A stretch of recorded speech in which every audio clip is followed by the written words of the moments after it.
তারুণ্যের উৎসব 2025 উদযাপন উপলক্ষে প্রাথমিক বিদ্যালয় গোল্ডকাপ টুর্নামেন্ট বালক 2024 বালিকা 2024 উদযাপনের আজকের এই সমাপনী এবং পুরস্কার বিতরণী অনুষ্ঠানে উপস্থিত সম্মানিত সভাপতি জেলা প্রাথমিক শিক্ষা অফিসার জনাব মোহাম্মদ মুস্তাফিজুর রহমান, উপস্থিত জেলা ক্রীড়া অফিসার জনাব মোহাম্মদ তানভীর হোসেন, উপস্থিত জেলা প্রাথমিক শিক্ষা অফিসারের আওতায় কার্যরত কর্মকর্তাবৃন্দ, বিভিন্ন শিক্ষা প্রতিষ্ঠান থেকে আগত শিক্ষক মন্ডলী, বিভিন্ন মিডিয়ার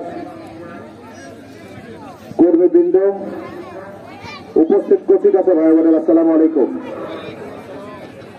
আমরা প্রতি বছরই খেলাধুলা করি, তাই তো? আরো সামনের বছরও আমরা খেলাধুলা হয়তো করবো। খেলাধুলার সুনির্দিষ্ট দিন থাকে, ক্ষণ থাকে, সিজন থাকে। এই সিজনের বাইরেও যাতে আমরা খেলাধুলা করতে পারি, আমাদের এই উৎসব তারুণ্যের উৎসব মানে তারুণ্যের মাধ্যমে সেলিব্রেশন নয়, বরং তারুণ্যকেই সেলিব্রেট করা। তরুণের প্রকৃতি কি, ধর্ম কি? তরুণের ধর্ম হচ্ছে পরিবর্তন করা, চেঞ্জ করা, রিভল্ট করা, অন্যায়ের বিরুদ্ধে প্রতিবাদ করা, সমাজকে পরিবর্তন করা, নিজেকে পরিবর্তন করা। তাহলে দেশ পরিবর্তিত হবে, পৃথিবী পরিবর্তিত হবে। সেই কনসেপ্টটা মাথায় নিয়েই কিন্তু আমাদের মাননীয় প্রধান উপদেষ্টা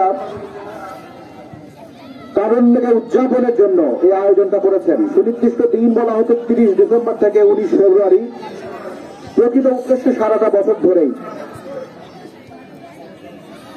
বরঞ্চ সারাটা জীবন ধরেই। একটা জাতির সবচেয়ে গুরুত্বপূর্ণ অংশ হচ্ছে তরুণ।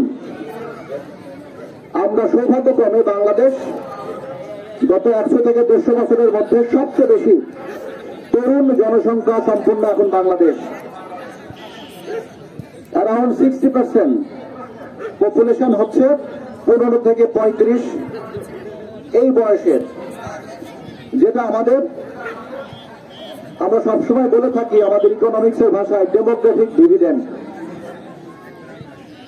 এবং মানুষের জীবনের সবচেয়ে প্রোডাক্টিভ বয়স হচ্ছে এই সময়টা। তাই আজকে যে শিশুরা, বালকরা, প্রাথমিক বিদ্যালয়ের ছেলেপেলেরা, যাদেরকে নিয়ে আমরা, যাদের তরুণ কৈশোর এবং শিশুদশ জীবনটাকে উদযাপনের লক্ষ্যে খেলাধুলা অংশগ্রহণের অনুপ্রেরণা স্বরূপে আয়োজন করা হয়েছে। এই আয়োজনের সার্বিক দৃশ্য থেকে আপনারা বুঝতেই পারছেন আমাদের লক্ষ্য উদ্দেশ্য প্রতিটা শিশু, প্রতিটা কিশোরী হবে চ্যাম্পিয়ন।